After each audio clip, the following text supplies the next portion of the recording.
Esta es la biografía del yerno incómodo de Porfirio Díaz, Ignacio de la Torre y Mier.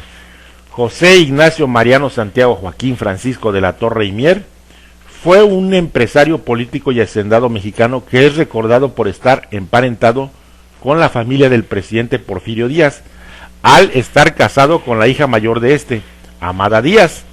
Es conocido históricamente como el yerno de su suegro. Ignacio de la Torre nació el 25 de julio de 1866 en una casa del centro de la Ciudad de México.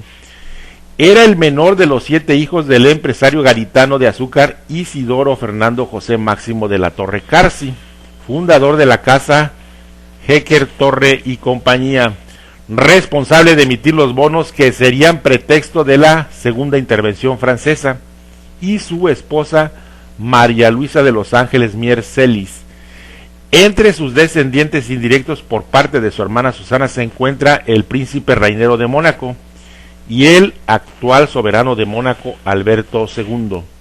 Su padre fue un hacendado de muy buena posición económica, llegó a poseer 10 haciendas y vivía con su familia en el Palacio del Marqués del Apartado. Ignacio recibió una esmerada educación en los mejores colegios de México y Estados Unidos. Sus hermanos fueron Susana, Isidoro, Tomás, Concepción, María Guadalupe y Esperanza. Como herencia de su padre, que murió en Francia el 28 de agosto de 1881, Ignacio recibió la hacienda de Santiago Tenestepango en Ayala, Morelos. Era una de las más productivas del mundo. Con una extensión de 16,000 hectáreas, la finca estaba dedicada a la producción de caña de azúcar.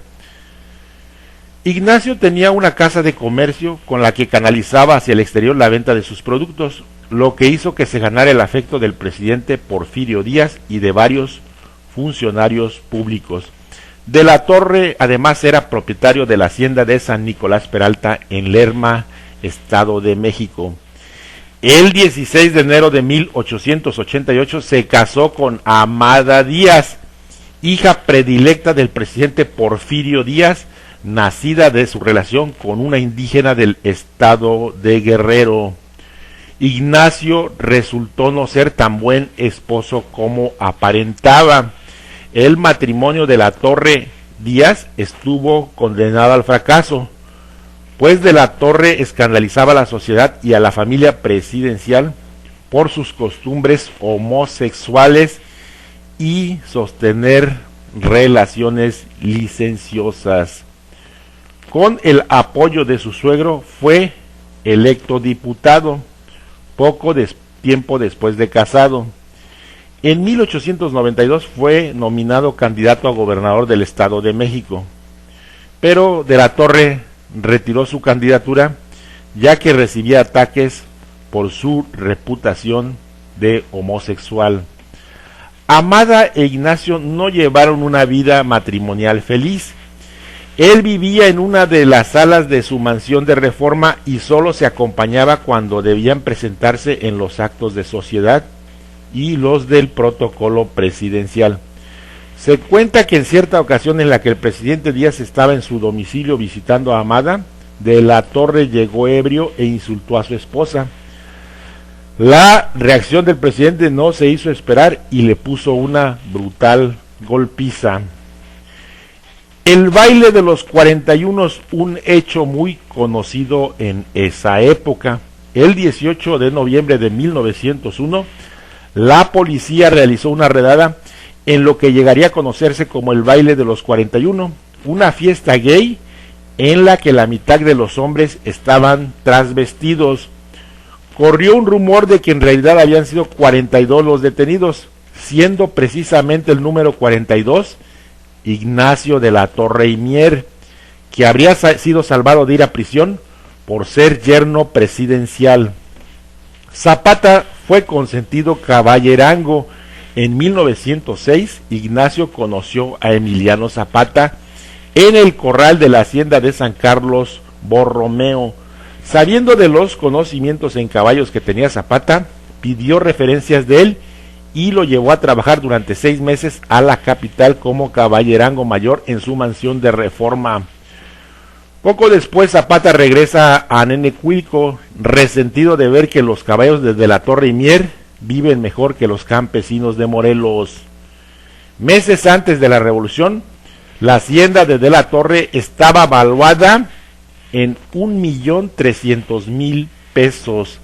Tras la dimisión de Porfirio Díaz la noche del 25 de mayo de 1911, Ignacio y Amada lo acompañaron al andén de San Lázaro rumbo a Veracruz. En la administración del presidente Francisco I. Madero, de la Torre mostró abiertamente su oposición hacia su régimen. De la Torre financiaba muchos diarios que atacaban a Madero e incluso se vio implicado en el asesinato de el 22 de febrero de 1913, porque él rentó uno de sus coches al mayor Francisco Cárdenas, donde transportaron al vicepresidente José María Pino Suárez y a Madero a la penitenciaría de Lecumberri para asesinarlos. Después de este hecho, dejó su mansión de Reforma y se fue a vivir a su quinta del Parque Lira en Tacubaya. Durante el movimiento revolucionario de 1910, su mansión fue confiscada y fue preso en Lecumberri por órdenes de Venustiano Carranza, bajo los cargos de difamación al gobierno de Madero y por apoyar el régimen de Victoriano Huerta. Amada lo visitaba todos los días en prisión. Con la llegada de Zapata a la Ciudad de México, en gesto de generosidad, lo sacó de la cárcel y lo mantuvo en custodia con Gustavo Vaz, quien le permitió comerciar maíz. Zapata lo mantuvo bajo arresto domiciliario y en extrema pobreza en Cuernavaca, cuando se enteró que habían sido muchos los delitos que cometía de la Torre y Mier traficando maíz con los zapatistas. El presidente Carranza emitió la orden para proceder y arrestar a De la Torre y Mier a fines de 1917, cuando el ejército de Carranza tomó Cuautla. Ignacio aprovechó la confusión para escapar, huyó a Puebla, donde disfrazado abordó un vapor hacia Estados Unidos. Se estableció en Nueva York y en los primeros meses de 1918 fue internado en el Hospital Ester por una dolencia de hemorroides. Los médicos optaron por operar de inmediato las venas del esfínter, fracasando en su intento. Ignacio de la Torre y Mier, este controvertido personaje, muere el 1 de abril de 1918. Su esposa Amada tuvo que vender todas sus propiedades para pagar las inmensas deudas que este malandrín le heredó.